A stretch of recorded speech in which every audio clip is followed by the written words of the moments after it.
असलामुअलैकुम दोस्तों, वेलकम करते हैं जी अपने यूट्यूब चैनल खानेवाल मोटर्स ਦੇ ਵਿੱਚ। ਅੱਜ ਅਸੀਂ ਆਪਣੇ ਦੋਸਤਾਂ ਵਾਸਤੇ ਜਿਹੜਾ ਟਰੈਕਟਰ ਦਾ ਰਿਵਿਊ ਲੈ ਕੇ ਹਾਜ਼ਰ ਹੋਏ ਹਾਂ ਜੀ। ਯੂਨੀਵਰਸਲ 530 ਇਸ ਦਾ ਮੁਕੰਮਲ ਰਿਵਿਊ ਹੈ। ਮਾਲਕਾਂ ਦਾ ਰਾਬਤਾ ਨੰਬਰ ਵੀ ਇਸ ਵੀਡੀਓ ਦੇ ਅੰਦਰ ਹੀ ਜ਼ਰੂਰ ਮਿਲ ਜਾਏਗਾ। ਵੀਡੀਓ ਅਗਰ ਤੁਹਾਨੂੰ ਚੰਗੀ ਲੱਗੇ ਤਾਂ ਵੀਡੀਓ ਨੂੰ ਲਾਈਕ ਵੀ ਕਰਿਓ, ਸ਼ੇਅਰ ਵੀ ਕਰਿਓ ਔਰ ਸਾਡੇ ਚੈਨਲ ਖਾਨੇਵਾਲ ਮੋਟਰ ਨੂੰ ਵੀ ਜ਼ਰੂਰ ਸਬਸਕ੍ਰਾਈਬ ਕਰ ਲਿਓ। ਬੈਲ ਦਾ ਆਈਕਨ ਹੋਏਗਾ, ਉਸ ਨੂੰ ਪ੍ਰੈਸ ਕਰ ਲਿਓ ਤਾਂ ਕਿ ਤੁਹਾਨੂੰ ਹਰ ਨਵੀਂ ਆਉਣ ਵਾਲੀ ਵੀਡੀਓ ਦਾ ਨੋਟੀਫਿਕੇਸ਼ਨ बर वक्त मिलता रहे। अगर गल करिए इस ट्रैक्टर के मॉडल की, सारे ने पहलों तो 2005 का मॉडल है।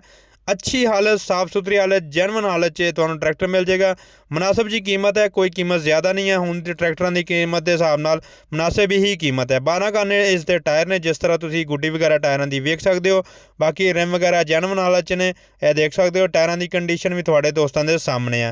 इंजन वगैरह की अगर गल करिए तो मालकां दा यह कहना है कि इंजन 16 आने है और टायर जिहड़े आ 12 काने ने। यह देख सकते हो। रिमां की कंडीशन बैक तो देख लो, लिंकां वगैरह, आरम वगैरह बेदाग ने, जिस तरह तुहानू दिखा रहे हैं। इस नाल जिहड़ा वा छतरी तुहानू मिल जाएगी और जिहड़ी कंडीशन है वो तुसीं खुद चैक कर सकते हो। अगर तुसीं भी इस तरह ही साडे कोलों वीडियो बनवाना चाहते हो तो जी दोस्तों, साडा WhatsApp नंबर नोट कर लो। अगर तुसीं भी साडे कोलों इस तरह ही वीडियो बनवाना चाहते हो तो WhatsApp नंबर है जी 0349 45 46 174।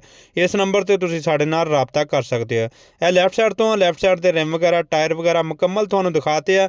बाकी मेहनत काफ़ी लगती है। वीडियो को लाइक भी किया करो, शेयर भी किया करो ताकि साडी हौसला अफजाई होए। और काफ़ी दोस्त ट्रैक्टरों की वीडियो भेजते रहते हैं, लेकिन यह है कि अगों व्यूज़ अच्छे ना आन तो फिर इंसान का दिल जिहड़ा वा टुट जाता है कि क्यों कि व्यूज़ भी अच्छे आने चाहिए। 12-13 हज़ार सबसक्राइबर ने, लेकिन व्यूज़ काफ़ी जिहड़े आ साडे कम ने। इस तो वीडियो में शेयर भी किया करो दोस्तों नाल और ग्रुपों में भी शेयर किया करो। फाइनल लुक ट्रैक्टर की वेख सकते हो, यह जी फाइनल लुक है। और अगर गल करिए इसकी डिमांड की तो 10.5 लाख रुपया इस ट्रैक्टर की डिमांड है। मौके पर इंशाल्लाह कमी पेशी हो जाएगी। अगर कोई भी दोस्त इनू खरीदन का या वेख के जाके वेखन का ख्वाहिशमंद होवे तो जिहड़ा वा मुल्तान तो 15 किलोमीटर दुनियापुर रोड पर यह ट्रैक्टर वेखन नूं तुहानूं मिल जाएगा। तो दुआवां च याद रखियो। वसदे रहो सज्जनों। अल्लाह हाफिज़।